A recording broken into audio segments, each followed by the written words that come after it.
Hi friends, welcome to Martin PC. நான் உங்கள் வெங்கட். நான் உங்கள் உமா. ஸோ இன்னைக்கு நம்ம பார்க்க போறது மரபு தொடர் அகரவரிசையை அந்த புக்ல இருந்து நம்ம பார்த்துட்டு இருக்கோம் இல்லையா?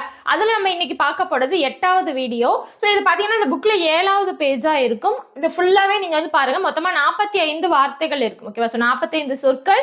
அதற்கு எப்படி வந்து நம்ம ஈஸியா ஞாபகம் வச்சுக்கலாம் அப்படிங்கறத நாங்க சொல்றோம். ஓகேவா? ஸோ ரொம்ப ஈஸியா தான் இருக்கும். இதுல பாத்தீங்க அப்படின்னா உங்களுக்கு கண் சம்பந்தமான கண்ணை வச்சு எப்படி வந்து மரபு தொடர் வார்த்தைகள் வரும் அப்படிங்கிற அந்த வினை மரபு சொற்கள் எல்லாமே இருக்கும். நம்ம வரிசையா பார்க்கலாம். ஓகேவா? இதுக்கு முன்னாடி போட்ட வீடியோஸ் எல்லாமே பாத்தீங்கன்னா இந்த வீடியோ டிஸ்கிரிப்ஷன்ல அதுக்கான லிங்க் தரும். இது வரைக்கும் பார்க்காதவங்க அதை பாருங்க. இது அகரவரிசை 1 by 1 நம்ம போயிட்டு இருக்கோம். வாங்க இன்னைக்கான கிளாஸ்க்குள்ள போலாம். ஒவ்வொரு வீடியோமே ஒவ்வொரு பேஜஸ் வந்து கம்ப்ளீட் பண்ணிட்டு போயிட்டு இருக்கோம். ஓகேவா? சோ இன்னைக்கு அந்த பேஜ்ல பாத்தீங்கன்னா மொத்தமா 45 சொற்கள் இருக்கும். ஒன்னொன்னா யோசிக்கலாம். பாருங்க. கட்டா கட்டி. கட்டா கட்டி. கட்டா கட்டி கட்டா குஸ்தி வந்து படம் வந்திருக்கு. ஸோ கட்டி அப்படின்னா கட்டி வைக்கிறது. ஏதோ இதுல வந்து நம்ம கம்பத்துல ஏதோ கட்டி வச்சிட்டோம் அப்படின்னா நகர முடியாது. இது பாத்தீங்க அப்படின்னா விடாப்பிடி. கட்டா குஸ்தி அப்படினாலே அந்த கட்டா குஸ்தினாலே ஒருத்தர் பின்னி அந்த சண்டை போடுறது தானே. ஒருத்தர் விடாப்பிடியா பிடிச்சு அவுட் பண்றதுக்காக பண்றது தான் இல்லையா? சோ அப்படி ஞாபகம் வச்சுக்கோங்க. விடாப்பிடி அப்படிங்கிறது தான் இதுக்கான ஆன்சர். அடுத்து கட்டி வருதல். கட்டி வருதல் அப்படின்னா ஒரு பில்டிங் கட்டுற மாதிரி வச்சுக்கோங்களேன். பில்டிங் கட்டுற மாதிரி செங்கல் நம்ம வந்து அடிக்கிட்டே போவோம். அடிச்சு ஒரு லைனு, அதுக்கப்புறம் இன்னொரு லைன் அப்படின்ட்டு நம்ம மேலே அப்படியே ஏற்றிக்கிட்டே போவோம். இதுவும் அதே ரிலேட்டட் தான். பட் இது வந்து கொஞ்சம் வித்தியாசமானது. ஞாபகம் வச்சுக்கோங்க. ஊதியம் கூடி வருதல். ஊதியம்னா என்ன? வருமானம் இல்லையா? சோ வருமானம் கூடிக்கிட்டே போறத சொல்றதுதான் பாத்தீங்க அப்படின்னா கட்டி வருதல் அப்படின்னு சொல்றாங்க. கட்டுக்கட்டா ஞாபகம் வச்சுக்கோங்களேன். பணம் வந்து கட்டுக்கட்டா வந்துச்சுன்னா எப்படி இருக்கும்? அந்த மாதிரி கட்டுக்கட்டா பணம் வந்துச்சுன்னா சேர்த்துக்கிட்டே போகும் இல்லையா? அந்த மாதிரி ஞாபகம் வச்சுக்கோங்க. அடுத்து கட்டி விடுதல். கட்டி விடுதல்னா கதை கட்டுறது, பொய் சொல்றது, பொய் செய்தி உண்டாக்குதல். கட்டி விடுறா, கட்டி விடு, கட்டி விடுன்றாங்க எல்லாம் அந்த மாதிரி. ஸோ நிறைய அந்த பொய் செய்தி அப்படிங்கிறது நிறைய இடத்துல வரும். வார்த்தைகளை நோட் பண்ணிக்கோங்க. இந்த மாதிரி ஸ்லாஷ் போட்டு அடுத்தடுத்த வார்த்தை எழுதி அது பொய் செய்தி அப்படிங்கிறத நீங்க நோட் பண்ணி வச்சுக்கோங்க. அந்த மாதிரி நிறைய வரும். அடுத்தடுத்து பார்க்கலாம். ஒன்றும் இல்லை, நீங்க பொய் செய்தின்ற ஒரு ஹெட்டிங் எடுத்துக்கிட்டு அதுக்கு கீழே வந்து இந்த மாதிரி வார்த்தைகள் என்னென்ன வருது அப்படின்னு நீங்க எழுதிக்கிட்டீங்கன்னா பொய் செய்திக்கு இது எல்லாமே வருது அப்படின்ற. இதுக்கு முன்னாடி நம்ம பார்த்த கிளாஸஸ்லயும் வந்து பார்த்தீங்கன்னா இந்த மாதிரி பொய் சொல்றதை பற்றி நிறைய வார்த்தைகள் மரபு தொடர் சொற்கள் உங்களுக்கு வந்திருக்கும். இது எல்லாமே வந்து ஒரே ஹெட்டிங்கில் பொய் செய்தி அப்படின்ற ஒரு இதில் வந்து நீங்கள் எழுதிட்டீங்கன்னா அது சம்மந்தமான வார்த்தைகள் வரும்போதே அந்த பொய் பேசுறது அப்படின்றது சம்மந்தமான சொற்கள் தான் அப்படின்ட்டு நம்மளால எளிமையாக ஞாபகம் வச்சுக்க முடியும். அடுத்து கட்டுக்கதை. கட்டுக்கதைன்றதும் பொய் சொல்றது தான். பொய் கதை. எல்லாத்துக்கும் அந்த பொய் அப்படின்றது ஒண்ணு வந்துடுது. பொய்யா எந்த ஏதாவது சொல்லிட்டு உருட்டிட்டே போடுறேன்னு சொல்றது இல்லையா? பெரிய உருட்டு அந்த மாதிரி. நீ உருட்டுன்ற மாதிரி. அடுத்து கட்டுக்கிடை. கட்டுக்கு இடை. கட்டுக்கு இடை அப்படின்னா இடையில வந்து ஏதோ ஒன்று குமிச்சுக்கிட்டே இருக்கிறது. ரெண்டு கட்டுக்கு நடுவுல ஏதோ ஒன்று சேர்த்துக்கிட்டே போறது. நாட்பட்ட சரக்கு அப்படின்னு சொல்லுவாங்க. இது கொஞ்சம் வித்தியாசமா இருக்கும். ஏன்னா ஞாபகம் வச்சுக்க முடியாது. ஒரு சிலது எல்லாமே நம்ம படிக்கும் போதே அது ரிலேட்டடா ஏதாவது ஞாபகம் வச்சுக்கலாம். பட் இது பாத்தீங்கன்னா இதுக்கும் சம்பந்தமே கிடையாது. ஆனா எப்படி அந்த மாதிரி சொற்களை என்ன பண்ணிக்கணும் அப்படின்னா நோட் பண்ணி வச்சுட்டு அதை மனப்பாடமே கூட பண்ணி வச்சுக்கோங்க. ஏன்னா அதிகமா சொற்கள் வராது. அந்த மாதிரி கம்மியா தான் வரும். அப்ப அதை நீங்க மனப்பாடம் பண்ணிக்கலாம். இந்த புக்கையே ஃபுல்லா மனப்பாடம் பண்றதுக்கு ஒரு சில வார்த்தைகள், ஒரு பேஜுக்கு ஒரு வார்த்தை 2 வார்த்தை நீங்க மனப்பாடம் பண்ணிக்கலாம் இல்லையா? சோ அந்த மாதிரி பண்ணிக்கோங்க. சோ கட்டுக்கிடை அப்படின்னா நாட்பட்ட சரக்கு, அதாவது ரொம்ப நாளா இருக்கக்கூடிய சரக்கு சொல்லுவோம் இல்லையா? அதுதான். ஒரு பக்கத்துக்கே வந்து பாத்தீங்கன்னா நீங்க ஒரு 5 to 8 சொற்கள் மனப்பாடம் பண்ற மாதிரி இருக்கும். பேலன்ஸ் எல்லாமே வந்து நம்ம இயல்பா வாழ்க்கையில வந்து புழங்கக்கூடிய வார்த்தைகள் தான். ஓகேங்களா? சொற்றொடர்கள் தான் இருக்கும். அதை நம்ம எளிமையா வந்து அதை நம்ம யோசிச்சோம்னாவே அது இதுதான் அப்படின்ட்டு நம்ம லிங்க் பண்ணிக்கலாம். ஓகேங்களா? கட்டுக்கோப்பு. கட்டுக்கோப்போட இருக்கணும், கட்டுப்பாடோட இருக்கணும் அப்படிம்பாங்க. அதாவது வந்து ஒரு இதுதான் ஒரு விஷயம்னா அதுக்குள்ள அடங்கி இருக்கணும். ஒரு ஃப்ரேம் மாதிரின்னு வச்சுக்கோங்க. சரி, எப்படி சொல்லலாம் அப்படின்னா மேற்கூரை அப்படின்னு சொல்லலாம், இல்லைன்னா புனைந்துரைத்தல் அப்படின்னு சொல்லலாம். மேற்கூரைனா அந்த ஃப்ரேம்க்குள்ள இருக்கிறது அப்படிங்கிற மாதிரி ஞாபகம். இதுதான் பார்டர், இதுதான் உங்களுக்கான இடம், இதுக்குள்ளதான் நீங்க இருக்கணும் அப்படின்றது அந்த கட்டுப்பாடு, கட்டுக்கோப்பு அப்படின்னு சொல்றது. அப்ப அது மேற்கூரை அப்படின்ற சொல் வந்து பாத்தீங்கன்னா உங்களுக்கு அதுக்கு பொருத்தமா இருக்கும். அடிஷனலா என்ன இருக்கு? புனைந்துரைத்தல் அப்படின்னு இருக்கு. அதை நோட் பண்ணி வச்சுக்கோங்க. அடுத்து கட்டுங்காவலுமாதல். புனைந்துரைத்தல்னாலும் பொய் சொல்றதுதானா? ஓகே. பட் இது வந்து நம்ம இமேஜினேஷன் கூட வச்சுக்கலாம்ல, பொய்யாவே இருக்கணுங்கிறது இல்ல. ஓகே. கட்டுங்காவலுமாதல். கட்டும் காவலும் ஆதல். கட்டும் காவலும் ஆதல் அப்படின்னா காவல்னா வந்து பாதுகாப்பா இருக்கிறது, பாதுகாப்பை ஏற்படுத்தி தர்றது. பெருங்காவல். ஃபுல்லா காவலா. அடுத்து கட்டுடைதல் அப்படின்னாலும் கட்டு விடுதல் அப்படின்னாலும் ஒரே மீனிங் தான் வரும். கட்டு உடைதல் அப்படின்னா இப்போ வந்து நல்ல பாடி பில்டராக இருந்தால் வந்து கட்டுடல் மேனி அப்படிம்பாங்க. அப்போ கட்டு உடைதல் அப்படின்றது அவங்களுடைய அந்த உடம்பு வந்து பார்த்தீங்கன்னா கட்டுமஸ்தான உடம்பு வந்து தளர்ந்து போற ஒரு உடல் தளர்தல். ஸோ கட்டுடல் மேனி அப்படின்னு எப்படி சொல்லுவோம், நல்லா வந்து 6 பேக் 8 பேக்ல வச்சிருந்தா என்ன சொல்லுவோம், கட்டுடல் மேனியா இருக்காங்க பாருங்க அப்படிமோ. ஆனா டக்குனு அந்த ஜிம் போறது எல்லாமே விட்டுட்டு வந்து இருக்கும்போது பாத்தீங்கன்னா அது அப்படியே எல்லாமே தளர்வடைஞ்சு பாத்தீங்கன்னா ரொம்ப அன்எக்ஸ்பெக்டடா வந்து பாத்தீங்கன்னா தொந்தியும் தொப்பையுமா ஆளுங்கெல்லாம் மாறி இருப்பாங்க. இப்படி ஆயிட்டுன்ற மாதிரி அந்த உடலே வந்து பாத்தீங்கன்னா மாறிடும். ஸோ அப்போ கட்டுடைதல் அப்படின்னா அந்த கட்டுமஸ்தான உடம்பு உடைஞ்சு போறது, உடைதல் அப்படின்னா அது உடைஞ்சு போறது. அப்போ கட்டுமஸ்தான உடம்பு உடைஞ்சு போச்சு அப்படின்னா உடல் தளர்தல் அப்படின்னு ஞாபகம் வச்சுக்கலாம். அடுத்து கட்டுப்படி ஆகலை அப்படின்னு சொல்லுவோம். நீ சொல்ற ரேட்டு எனக்கு கட்டுப்படி ஆகலப்பா அப்படின்ற மாதிரி நம்ம சொல்லுவோம். அதுதான் ஆக்சுவலா கட்டுப்படி அப்படின்னா கட்டுப்படி ஆகலை அப்படின்னு நம்ம எதுக்கு சொல்லுவோம். இங்க என்ன சொல்லியிருக்காங்கன்னா பொருட்கேடு இல்லாமல் ஒரு சிறிது ஊதியத்துடன் அமைகை அப்படின்னு சொல்லியிருக்காங்க. சேம் அதே தான். ஒரு பொருளுக்கு உண்டான அந்த அமௌண்ட் இருக்கும் இல்லையா, அந்த அமௌண்ட் நம்ம பேரம் பேசும்போது நமக்கு செட் ஆகலை அப்படின்னா என்ன சொல்லுவோம், அது கட்டுப்படி ஆகலை அப்படின்னு சொல்லுவோம் இல்லையா, அந்த இதை தான் இது மென்ஷன் பண்ணுது. அடுத்து தட்டுமுட்டு தெரியும், அந்த தட்டுமுட்டு சாமானம், வீட்டு சாமானம். கட்டுமுட்டுனா கட்டு அப்படின்றது இங்க நிறைய இடத்துல பொய் அப்படின்ற மாதிரி வருது. இங்க நம்ம பார்த்தோமே உடற்கட்டு. ஆமா, உடற்கட்டு தான். ஓ ஓகே, உடற்கட்டுன்னு சொல்லலாம், இல்லைன்னா அமைதி அப்படின்னு சொல்லலாம்.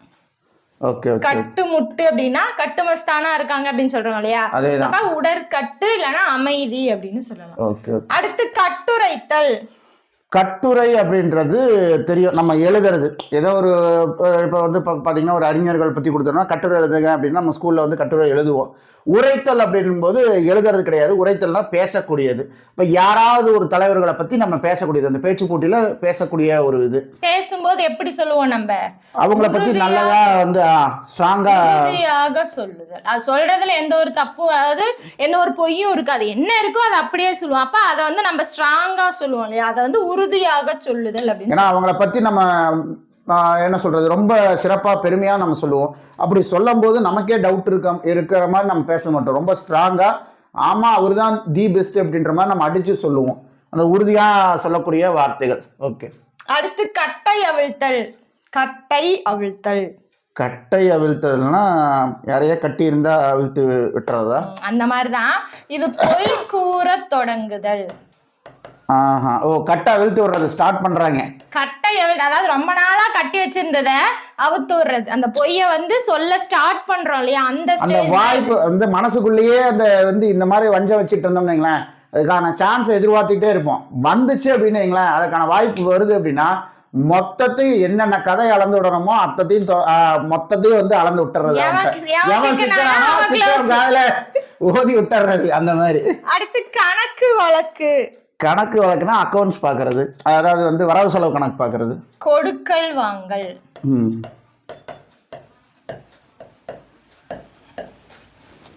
ஓகே. கண்காட்டி விடுதல்னா போட்டு கொடுக்கறது, அவன் தான்டா அப்படின்ற மாதிரி போட்டு பேசாம கண்ணிலேயே ஜாடை காட்டி போட்டு கொடுக்கறது.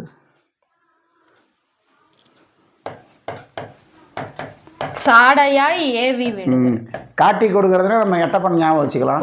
இது கண் காட்டி விடுதல்னா போட்டு கொடுக்கறது தான். ஆனா என்னன்னா கண் காட்டினா கண்ணை வச்சு நம்ம சைகை காட்டி என்ன சொல்றது, அவங்க சொல்றது வாயில எதுவுமே சொல்லாம அப்படின்றது. இது கண்ணு அப்படிங்கும்போது கண்ணுல ஜாடை காட்டுறது, கண் காட்டி அப்படின்ற மாதிரி, அந்த மாதிரி. அடுத்து கண் கொள்ளா காட்சி. என்ன ஒரு அற்புதமான காட்சி, அந்த மாதிரி. வியத்தற்குரிய தோற்றம்.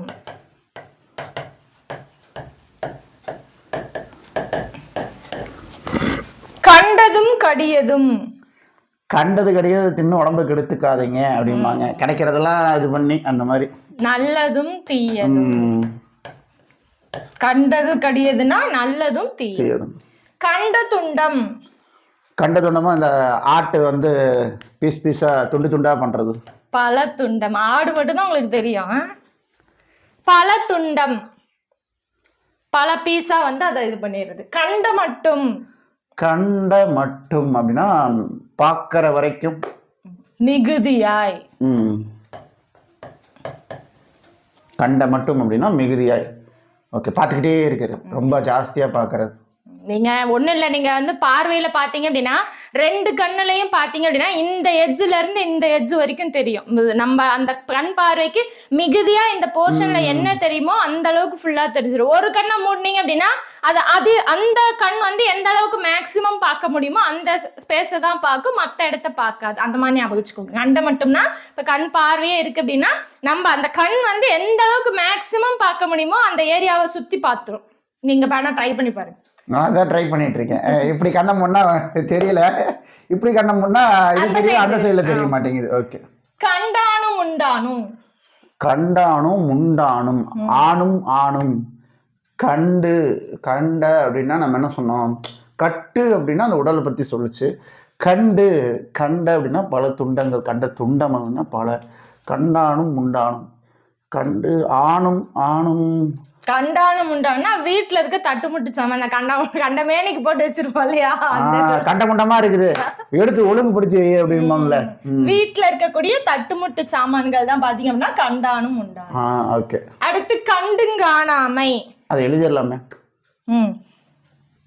நோட் பண்ணிக்கங்க, இதெல்லாமே ஒரு நோட் போட்டு எழுதி வச்சுக்கோங்க முடிஞ்ச அளவுக்கு. இந்த மாதிரி ஏன்னா எதற்காக இந்த பிளாங்கா வச்சிருக்குன்னா அந்த வார்த்தைகள் பார்க்கும்போது இதே மாதிரி நீங்க திங்க் பண்ணுங்க. ஸோ ஆன்சர் வந்து கரெக்டாக வருதான்றதை நம்ம செக் பண்ணிக்கலாம். எல்லாமே ஒரு டெஸ்ட் மாதிரியே தான், செல்ஃப் டெஸ்ட் மாதிரி போட்டு பார்த்துக்குங்க. கண்டுங்காணாமை, பார்த்தும் பார்க்காம. இந்த இடத்துல என்ன சொல்றாங்கன்னா போதியும் போதாதுமாக. போதியும் போதாததுமாக, போதியும் போதாதுமாக. கண்டும் காணாமை, பார்த்தும் பார்க்காம, போதியும் போதாம. ஒண்ணு இல்ல, நம்ம இப்ப ஃபாஸ்டிங் இருக்குன்னு வச்சுக்கோங்களேன், அப்ப எதிர்க்கல யாராவது சாப்பிட்டுட்டு இருந்தாங்கன்னா என்ன பண்ணுவோம்? ஆமா, அத பாத்துருவோம், இருந்தாலுமே பார்த்தும் பார்க்காத மாதிரி இருப்போம் இல்லையா. சோ அதாவது என்னன்னா நமக்கு அது தேவைதான், இருந்தாலும் என்ன பண்ணுவோம், நம்ம அமைதியா இருப்போம். ஏன்னா வந்து நம்ம வந்து விரதம் இருக்கோம், டயட் இருக்கும் அந்த மாதிரி. அப்ப என்ன ஆகும், கண்டுங்காணாம போதியும் போதாதுமாக. சோ இதை வந்து நம்ம பார்த்தும் பார்க்காததும் சொல்லிக்கலாம். ஓகேவா, ரெண்டுமே சொல்லிக்கலாம். அடுத்து கண்டு முதல், கண்டு முதல். கண்டு அப்படின்னா கண்டு, தண்டு தெரியும், ஏதாவது ஏதோ ஒரு பயிர் இருக்குது, ஏதாவது தாவரங்கள் இருக்குன்னா அதோட தண்டு தெரியும். கண்டு அப்படின்றது நம்ம முதல் அப்படின்றது ஏதோ ஒரு விஷயத்துக்கு அப்பதான் அதை வச்சுதான் ஸ்டார்ட் பண்றோம் அப்படின்றது தெரியும் முதல் அப்படின்ட்டு. இந்த முதல் இல்ல, இந்த முதல் பாத்தீங்க அப்படின்னா முதலீடு, அந்த ஏதோ ஒண்ணுக்கு நம்ம இன்புட் தரோம்ல, அந்த இன்வெஸ்ட்மெண்ட், இன்புட் உள்ள ஃபீட் பண்றது. ஓகே, அந்த இதுக்கு வரும். கண்டு முதல் அப்படின்னா என்னன்னா அடித்து முதலான தானியம். அடித்துனா என்னன்னா அறுவடை பண்ணதுக்கு அப்புறம் அந்த பயிரை வந்து அடிச்சு அதுல இருந்து அந்த பூமியை எடுத்துட்டு இது பண்ணுவாங்க இல்லையா. சோ அந்த மாதிரி வரக்கூடிய தானியம் தான் முதலான அப்படின்னா அது ஒரு இன்புட் மாதிரி தான், இன்வெஸ்ட்மெண்ட் இன்புட் மாதிரி தான். ஓகேவா. சோ அப்ப அடித்து முதலான தானியத்தை தான் என்ன சொல்றாங்கன்னா கண்டு முதல் அப்படின்னு சொல்றாங்க. வித்தியாசமா இருக்கு, மனப்பாடம் பண்ணிக்கோங்க. அடுத்து கண்ணா இருத்தல். கண்ணா இருக்கிறது அப்படின்னா உனக்கு நான் கண்ணா இருப்பேன் அப்படின்னா ஒரு மாதிரி உறுதுணையா இருக்கிற மாதிரி. விழிப்பாய் இருத்தல், விழிப்பாய் இருத்தல்னு சொல்லலாம், இல்லைன்னா அருமையா இருத்தல் அப்படின்னு சொல்லலாம். சோ அப்போ அருமையா இருத்தல்னா நீங்க சொன்ன மீனிங்ல வரும். அடுத்து கண்ணுக்கு கண்ணாதல். கண்ணுக்கு கண்ணாதல், முத்துக்கு முத்தாக அந்த மாதிரி வச்சுட்டோம்னா கண்ணுக்கு கண்ணாக, கண்ணுக்கு கண்ணாதல். கண்ணுக்கு கண்ணாக என் கண்ணாடி தான் இருக்கு, நான் இருக்கேன். கண்ணுக்கு கண்ணாதல், மிக பாராட்டப்படுதல். ஓ, கண்ணுக்கு கண்ணாதல் அப்படின்னா மிக பாராட்டப்படுதல், அப்படி இல்லைன்னா அந்தரங்கமாயிருத்தல் அப்படின்னு சொல்லுவாங்க. அந்தரங்கமா இருக்கிறது. ஓகே.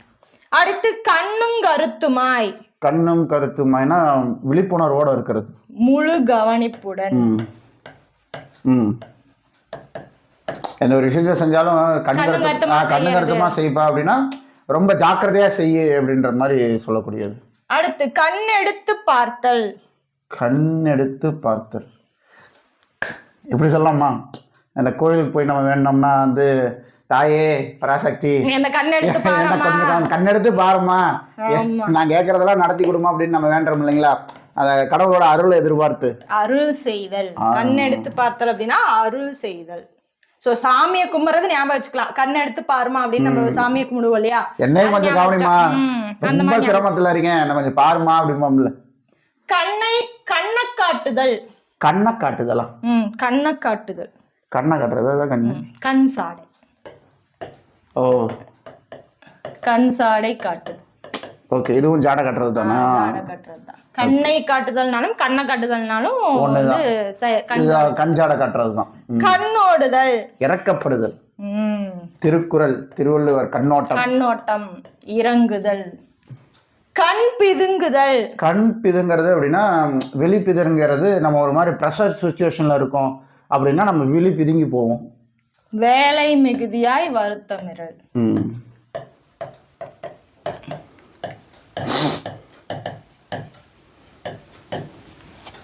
கண் பிதுங்கிருச்சு அப்படின்னு சொல்லுவோம் இல்லையா? ஏதாவது ரொம்ப இதாயிடுச்சு.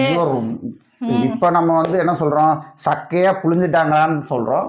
ஆனா இந்த இது இருக்கு, வேலை மிகுதியா வந்து இது பண்றது, கண்ணு மொழியெல்லாம் பிதுங்கிருச்சு அப்படிமா. கண்ணு மொழியெல்லாம் பிதுங்கிருச்சு. கண்மூடித்தனம். கண்மூடித்தனம் அப்படின்னா ஒரு மாதிரி கேர்லெஸ்ஸா இருக்கிறது. கண்மூடித்தனம், கண்ணை மூடிட்டு வண்டி ஓட்டினா என்ன? கேர்லெஸ்ஸா போறது. கவனமின்மை. ஸோ கண்ணை மூடி வண்டி ஓட்டுறதுன்னு ஞாபகம் வச்சுக்கோங்க. அப்ப என்ன ஆகும்? கவனமின்மையால ஆக்சிடென்ட் தான் நடக்கும். அடுத்து கண் வளர்தல். கண் வளர்தலா? வளர்னா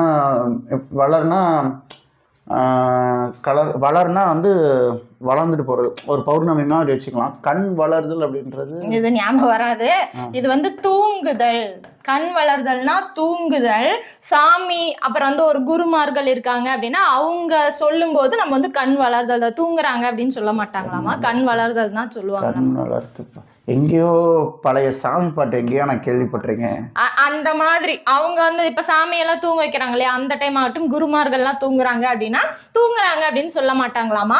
அப்ப வந்து கண் வளர்தல் அந்த இதுல இருக்காங்க அப்படின்னு தான் சொல்லுவாங்களா. அப்ப கண் வளர்தல் அப்படின்னா தூங்குதல். அடுத்து கண் விழிப்பு. கண் விழிப்புன்னா கண்ணை இப்படி விழிக்கிறது, கவனமா இருக்கிறது, ஜாக்கிரதை. கதை கட்டுதல். வேற ஏதோ இடத்துல ஜாக்கிரதைன்னு நம்ம பார்த்தோமே. ஜாக்கிரதை பார்த்திருக்க மாட்டோம், விழிப்பா இருத்தல் பார்த்து. கண்ணு கருத்துமா முழு கவனிப்போட இருக்கிறது. விழிப்பா இருத்தலும் பார்த்திருக்கோம். ஜாக்கிரதை, ஜாக்கிரதை சாக்கிரதை. அங்க தமிழ் வந்து அந்த புக் இல்லையா, பழைய புக் இல்லையா, அதனால வடமொழி சொல்ல சேர்த்திருக்க மாட்டாங்க. கதை கட்டுதல். கதை கட்டுனா பொய் சொல்றதுதான். கதை கட்டுதல்னா பொய் செய்தி கிளப்புதல்.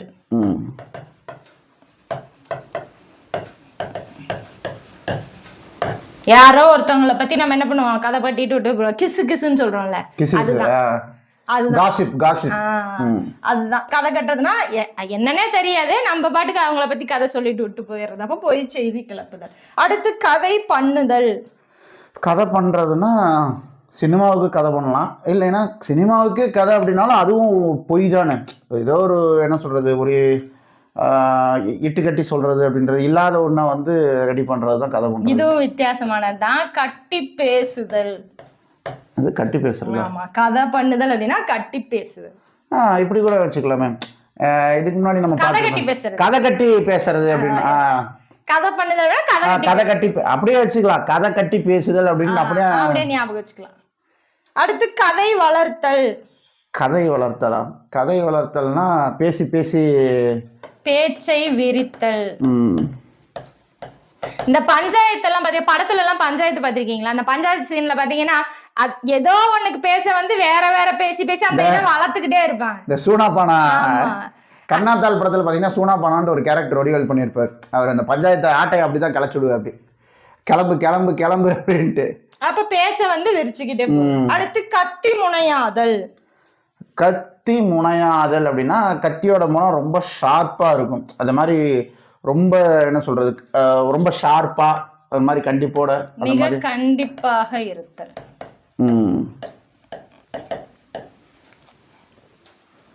கத்தி முனா வந்து எப்பயுமே இருக்கும் அப்படிதான் இருக்கும், ரொம்ப ஷார்ப்பா இருக்கும்.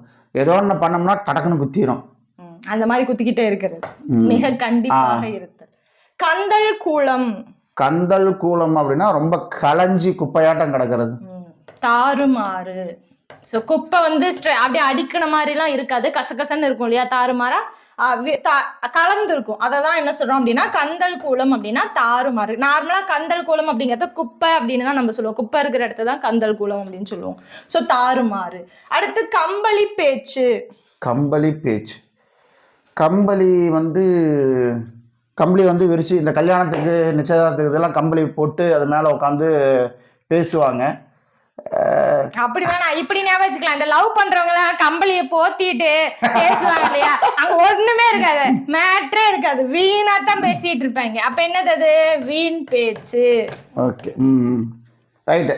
இப்படி கம்பளி இது பண்ணிட்டு போன்ல கிசும்பாங்கல்ல, ஆனா என்ன மேட்ரு ஒண்ணுமே இருக்காது, சுத்தமா அது எதுக்குமே அது யூஸ் ஆகாது. அதுதான் பாத்தீங்கன்னா வீண் பேச்சு. அடுத்து கம்பி நீட்டுதல். கம்பி நீட்டுதல்னா ஏமாத்துறது, ஓடி விடுதல். கம்பி நீட்டிட்டோம், அதாவது ஏதாவது இந்த சீட்டு கம்பெனி கம்பெனிலாம் பாத்தீங்கன்னா நம்ம கிட்ட இருந்து பணத்தை வாங்கிட்டு ஆட்டை போட்டு கிளம்பி ஓடிடுவாங்க. கம்பி நீட்டிட்டான், ஓடி விடுதல். அடுத்து கயிறு கட்டி விடுதல் இல்லனா கயிறு திரித்தல். கயிறு திரித்தல்னாவே பொய் சொல்றதுதான். கயிறு திரிக்கிறா அப்படின்றது பொய் சொல்லக்கூடிய ஒரு விஷயம் தான். பொய் செய்தி உண்டாக்கி விடுதல். எல்லாமே பொய்ன்னு தான் வருது, நிறைய பொய்யில வருது. இந்த மேட்ரே பின்னாடிதான் இருக்குது, பொய்ன்றது வந்துருது. இந்த பின்னாடி இருக்கக்கூடிய வார்த்தையில தான் நம்ம அவிழ்த்து வர்றது, இதெல்லாம் இந்த பொய்ன்றதை ஈஸியா கண்டுபிடிச்சிடலாம். அது பின்னாடி இருக்கக்கூடியதுதான் மேட்ரு. கயிறு கட்டி விடுதல், கயிறு திரித்தல் அப்படின்னா பொய் செய்தி உண்டாக்கி விடுதல். அடுத்து கரி பூசுதல். கரி பூசுதல்னா அசிங்கப்படுத்துறது, மானங்குலைத்தல். ஒண்ணும் இல்ல, இப்ப கரிய மூஞ்சல பூசிட்டாங்கன்னு வச்சுக்கோங்களேன், என்ன ஆகும், அசிங்கமா போயிரும் இல்லையா. அப்ப அதுலயே நம்ம வீதி முச்சூடு வந்தானா என்ன நினைப்பாங்க, எல்லாரும் ஒரு மாதிரி. இப்ப ஒண்ணும் இல்ல, அயன் படம் பாத்துறீங்களா, சூர்யாவோட அயன் படம் பாத்துறீங்களா? அப்ப வந்து பாத்தீங்கன்னா பிரபுடைய அந்த ஸ்டாக் குடோனுக்கு வந்து பாத்தீங்கன்னா அந்த ரைடு வரும். ரைடு வந்து அந்த இதுல எல்லாத்தையும் எடுத்து பார்த்துட்டு ஒண்ணுமே கிடைக்கல அப்படின்ட்டு போகும்போது வந்து சூர்யா வந்து வந்த ஐடி ரைடுக்கு வந்த ஒரு இது வந்து கன்னத்துல கறி பூசி அனுப்புவாரு. அப்ப கறி பூசுதல்னா மானங்குளத்து. அடுத்து கரடு முரடு. கரடு முரடுனா ரஃப் அண்ட் டஃபா இருக்கிறது, ஒழுங்கின்மை. ஒரு மலை ஏறுறோம் அப்படின்னா இப்படி இப்படி மேலே இருக்கும் கீழே இருக்கும், கல்லு முள்ளா வந்து ஒரு இது இருக்கும், கல்லுப்பு அப்படித்தான் இருக்கும். கல்லுப்பு அப்படி. கரை ஏறுதல். கரை ஏறுதல் அப்படின்னா நம்ம வாழ்க்கையில மேன்மைக்கு வர்றது. ஈடேறுதல். கரை ஏறுதல் அப்படின்னா உய்வடைதல், ஈடேறுதல். சரியா போச்சு. மேன்மை அடைகிறது தான் ஒருத்தனுடைய ஆசை. அப்ப அது ஈடேறிடுச்சுன்னு தான் அர்த்தம். கரை ஏறிட்டோம் அப்படின்னா ஈடேறுதல். ஈடேறுதல், உய்வடைதல் இல்லைன்னா வந்து வளர்க்கப்படுதல், இந்த பொருள் எல்லாமே. நமக்கு ஒரு சொல் ஞாபகம் வருது அப்படின்னா அது ரிலேட்டடான ஆப்ஷன் இல்லை அப்படின்னா கூட அந்த சொற்களோட பொருந்தி போகிற ஆப்ஷன் வேற ஏதாவது இருக்கா அப்படின்ட்டு அதுக்கு ரிலேட் பண்ணுங்க. அடுத்து கரை கடத்தல். கரை கடக்கிறது அப்படின்னா இந்த கரையில இருந்து அந்த கரைக்கு தாவறது, அந்த மாதிரி. கரை கடத்தல்னா எல்லை மீறுதல். கிராஸ் பண்றது தானே, அந்த லிமிட்டை கிராஸ் பண்றது தான். லிமிட்டை கிராஸ் பண்றது. கரை கடத்தல்னா அந்த லிமிட்டை கிராஸ். கருக்கழிதல். கருக்கழிதல் அப்படின்னா பேபி ஃபார்ம் ஆயிருச்சுன்னா அது அப்படியே சொல்லலாம். இது என்ன சொல்றாங்கன்னா புதுமை குலைதல் அப்படின்னு சொல்றாங்க. கருக்கழிதல் இப்படி ஞாபகம் வச்சுக்கோமே. கருக்கழிதல் அப்படின்னா புதுமை குலைதல் அப்படின்னா புதுசா ஒரு ஜீவன் வெளியே பிறப்பெடுத்து வரப்போகுது, அந்த புதுசா வரக்கூடிய ஜீவன் அப்படின்றது கலைஞ்சு போகுது, இல்லாம போகுது இல்லையா. அப்ப புதுமை குலைதல், புதுசா ஒண்ணு வரப்போறது இல்லாம போயிருச்சு அப்படின்றது. கருவறுத்தல். கருவறுத்தல்னா வந்து வேரோட வந்து அழிச்சிடுறது, இல்லாம பண்ணிடுறேன் அப்படின்ற மாதிரி. நிர்மூலமாக்குதல். நிர்மூலமாக்குதல்னாலும் அந்த வேரோட அழிக்கிறது தான் பொருள் வரும். கருவறுத்தல் அப்படின்னா வேரோட சாய்ச்சறது, இடம் தெரியாம அழிச்சிடுறது. அதுக்கப்புறம் வந்து திருப்பி அங்கிருந்து எதுவுமே துளிர் விடாத மாதிரி பண்ணிடுறது. வேரோட எடுத்துட்டோம் அப்படின்னா துளிர் எப்படி திருப்பி வரும், அது மாதிரி மொத்த சந்ததியும் சுவாகா பண்ணிடுறது. ஆமா, அதுதான் கருவறுத்தல். ஸோ இதோட பார்த்தீங்கன்னா 45 சொற்கள் முடிஞ்சுது.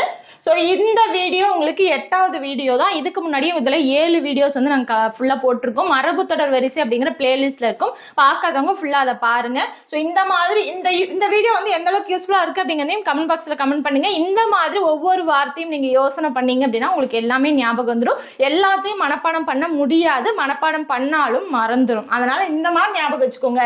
எதெல்லாம் கொஞ்சம் வித்தியாசமா இருக்கோ அதை மட்டும் மனப்பாடம் பண்ணிக்கோங்க. யோசிங்க, நம்ம இயல்பா பேசக்கூடிய வார்த்தைகளோட அது பொருந்தி போகுதா அப்படின்றது யோசனை பண்ணோம்னாவே மேக்சிமம் நமக்கு வந்து பார்த்தீங்கன்னா ஆன்சர் கிடைச்சிரும்.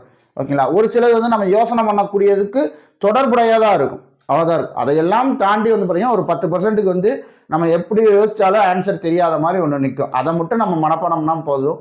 மொத்தத்தையும் மனப்பாடம் பண்ணோம் அப்படின்னா எதுவுமே மைண்டில் நிற்காது. ஓகேங்களா? இப்போ நமக்கு மனப்பாடம் பண்ண மாதிரி தான் இருக்கும்.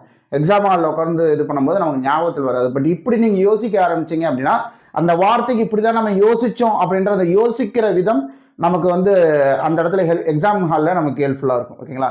ஸோ இந்த மெத்தடை ப்ராக்டிஸ் பண்ணுங்க. நீங்களாக அந்த மரபு தொடர் வரிசையில் சொற்கள் பார்த்தீங்கன்னாலும் இதுக்கு இதுவாக இருக்குமா அப்படின்ட்டு அப்படி கெஸ் பண்ணி பாருங்கள். கெஸ் பண்ணது கரெக்டாக இருக்கான்னு மேட்ச் பண்ணி பாருங்கள். ஸோ இப்படி இந்த திங்கிங் ப்ராசஸை வந்து எக்ஸ்பேண்ட் பண்ணுங்கள். ஓகேங்களா? ஸோ அந்த மாதிரி விஷயங்கள் தான் வந்து பார்த்திங்கன்னா இந்த மாதிரி சொற்களுக்கு நம்மளால் வந்து சரியான பதில் கொடுக்கறதுக்கு உண்டான அந்த வழிமுறைகளை நமக்கு தேடி கொடுக்கும். ஓகேங்களா? ஸோ நல்லபடியாக படிங்க. All the best. நல்லபடியாக படிங்க. All the best. Thank you. Thank you.